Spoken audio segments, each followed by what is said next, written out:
Secara umum, mungkin kalian sudah mengetahui materi ini biasa juga dikenal dengan pembahasan yang akan dipelajari di setiap mata pelajaran, ya kan? Namun, khusus di pelajaran IPA, materi ini memiliki pengertian itu sendiri. Apakah itu materi?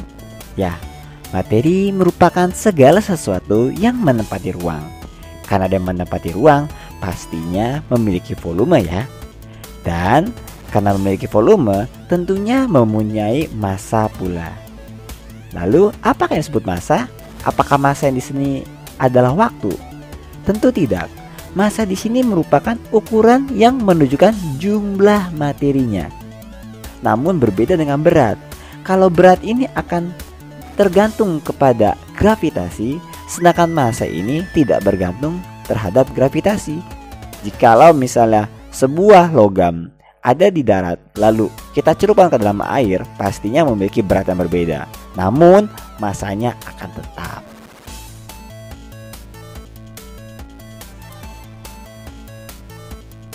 Zat sendiri merupakan materi yang memiliki sifat-sifat tertentu yang amat sangat khas tentunya. Ada 3 macam wujud zat. Apa saja? Ada padat, cair, dan gas. Lalu, apakah sifat-sifat zat tersebut? Di sini ada 2 sifat.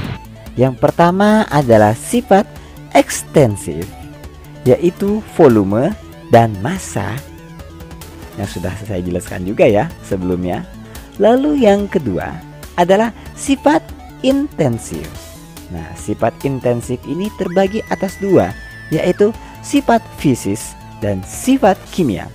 Di mana sifat fisis ini dipengaruhi oleh warna, bau, rasa, kerapatan, titik didih, titik lebur, titik beku, daya hantar, kemagnetan, kelarutan, dan kekerasan.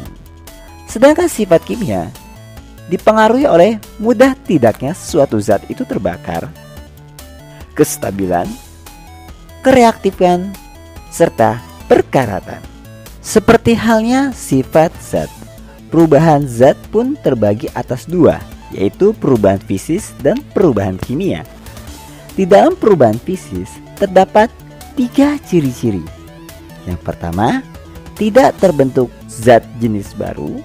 Kedua, zat yang mengalami perubahan dapat kembali ke bentuk semula. Ketiga, perubahan yang terjadi hanya diikuti perubahan sifat fisisnya saja. Secara umum, terdapat 6 bentuk perubahan fisis. Padat menjadi cair disebut mencair. Cair menjadi padat disebut membeku. Cair menjadi gas disebut menguap. Gas menjadi cair disebut mengembun. Gas menjadi padat disebut deposisi atau kristalisasi. Padat menjadi gas disebut menyublim. Berlanjut ke perubahan kimia, yaitu perubahan suatu zat yang menghasilkan zat jenis baru.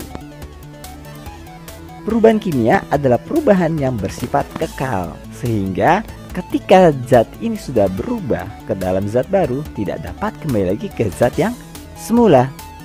Ciri-cirinya yang pertama ya pasti terbentuk menjadi zat baru. Yang kedua, zat yang berubah tidak dapat kembali seperti semula. Ketiga, perubahan yang terjadi diikuti oleh perubahan sifat kimia melalui reaksi kimia juga dong.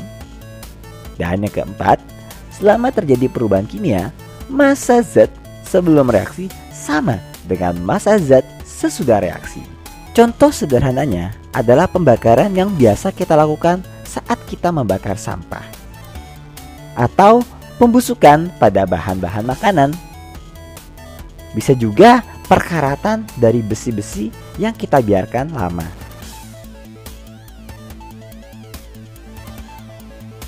Pernah gak sih ada di pikiran kalian kenapa zat padat itu bisa kalian sentuh, sedangkan zat cair sulit kalian sentuh? Bahkan zat yang gas itu tidak bisa disentuh, tapi bisa dirasakan. Ini semua terjadi karena bentuk susunan partikel pada zat tersebut berbeda-beda. Zat padat biasanya bentuknya tetap serta permukaannya tetap, sehingga susunan partikel akan sangat rapat dan gaya tarik partikel ini akan sangat kuat. Berbeda dengan zat cair yang memiliki gaya antar partikelnya ini lemah, tetapi jarak antar partikel ini selalu tetap, sehingga volumenya juga tetap. Nah, agak bertolak belakang dengan gas, di mana gas ini partikelnya dapat bergerak dengan bebas dan cepat daripada zat padat dan zat cair, sehingga jarak antar partikel gas ini amat sangat renggang dan membuat volumenya mudah berubah sesuai dengan wadah yang ditempati gas tersebut. Terlintas juga di pikiran kita, kenapa sih bisa cat yang cair itu menempel pada tembok? Atau pada saat kita menulis dengan kapur di papan tulis, kenapa tulisannya tidak jatuh ke lantai? Nah, ini adalah karakteristik dari suatu zat yang unik, di mana ada daya tarik menarik antar partikel zat tersebut. Ada dua jenis daya tarik menarik ini. Yang pertama adalah adesi, yaitu gaya tarik menarik antar partikel yang tidak sejenis. Contohnya adalah ketika kita mengecat di tembok, di mana tembok ini merupakan zat padat, sedangkan cat merupakan zat cair. Lalu ada kohesi, di mana gaya tarik menarik ini antar partikel yang sejenis zatnya. Berbeda dibanding zat padat maupun gas, zat cair memiliki gaya tarik menarik antar molekul yang berbeda, yang akan mengakibatkan terjadinya tegangan permukaan. Hal inilah yang menyebabkan kenapa beberapa serangga kecil bisa berjalan di atas air, atau benda-benda yang cukup ringan seperti potongan kertas bisa tetap mengapung di atas permukaan air.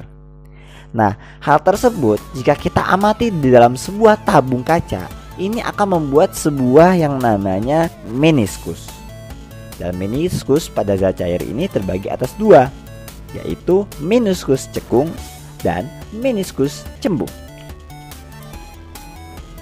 Tidak sampai di situ keunikan dari zat cair. Ada lagi peristiwa atau kejadian-kejadian unik yang terjadi pada zat cair. Contohnya ketika kalian berkeringat, lalu kalian mengelap keringat tersebut dengan tisu. Kenapa bisa sih tisu itu bisa menyerap keringat? Atau ketika kalian mengepel lantai yang basah, cairan yang basah di lantai itu akan terserap juga ke kain pel.